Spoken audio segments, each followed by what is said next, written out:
Hello, നമസ്കാരം. ഞാൻ പ്രതാപൻ. ഇന്ന് പറയാൻ ഉദ്ദേശിക്കുന്നത് കേരളത്തിലെ പ്രൈമറി ഹെൽത്ത് സെൻ്ററുകളിൽ ആവശ്യമായിട്ടുള്ള ജെറിയാട്രിക് കെയറിനെ കുറിച്ചാണ്.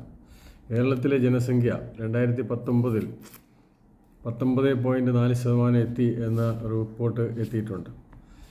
അപ്പോൾ 60 വയസ്സ് കഴിഞ്ഞവർ പ്രായമായിട്ടും എന്തെങ്കിലുമൊക്കെ ജോലി ചെയ്യുന്നവരാണ്. പക്ഷേ 80 വയസ്സൊക്കെ എത്തുമ്പോൾ അവർക്ക് ഭൂരിപക്ഷം പേർക്കും ജോലി ഇല്ലാത്ത അവസ്ഥയും ഉണ്ട്. ആകെയുള്ള വയോജനങ്ങളിലെ ഒരു 40% പേരും 70 വയസ്സ് പിന്നിട്ടവരാണ് എന്നാണ് ഈ കണക്ക് പറയുന്നത്.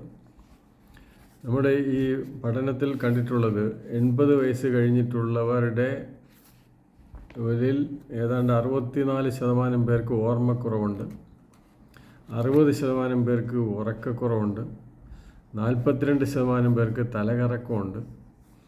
ഇങ്ങനെയൊക്കെ വയോജനവുമായി ബന്ധപ്പെട്ട അസുഖം ആയതിനാൽ അതിന് പ്രത്യേകിച്ച് ചികിത്സ ആവശ്യമില്ല എന്ന് തീരുമാനിക്കുന്നവരാണ് വയോജനങ്ങളും അവരുടെ ബന്ധുക്കളും.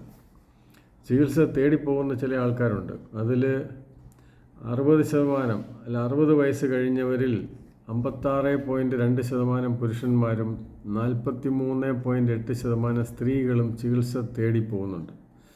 അപ്പോൾ പുരുഷന്മാരേക്കാൾ ചികിത്സ തേടി പോകുന്നവർ സ്ത്രീകളുടെ എണ്ണം കുറവാണ്. അതേസമയം 80 വയസ്സ് പിന്നിട്ടവർ ഇതിലെ പുരുഷന്മാർ 60.6%, സ്ത്രീകൾ 39.4% ചികിത്സ തേടി പോകുന്നുണ്ട്. അതായത് ആകെയുള്ള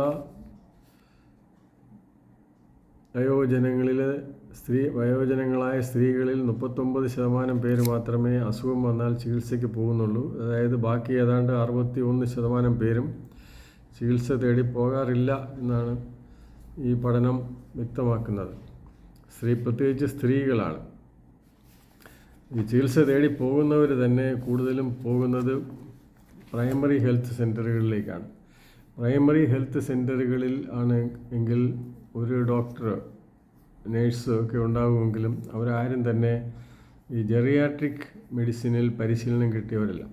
ജെറിയാട്രിക് മെഡിസിനിൽ പരിശീലനം കിട്ടിയിട്ടുള്ള ഡോക്ടർമാരും നേഴ്സുമാരും ഒക്കെ പ്രൈമറി ഹെൽത്ത് സെൻ്റർ തലത്തിൽ എത്തിയാൽ മാത്രമേ കേരളത്തിലെ ചികിത്സ തേടി പോകുന്ന ഭൂരിപക്ഷം വയോജനങ്ങൾക്കും ഫലപ്രദമായ ചികിത്സ ലഭിക്കുകയുള്ളൂ എന്നാണ് അതിനർത്ഥം.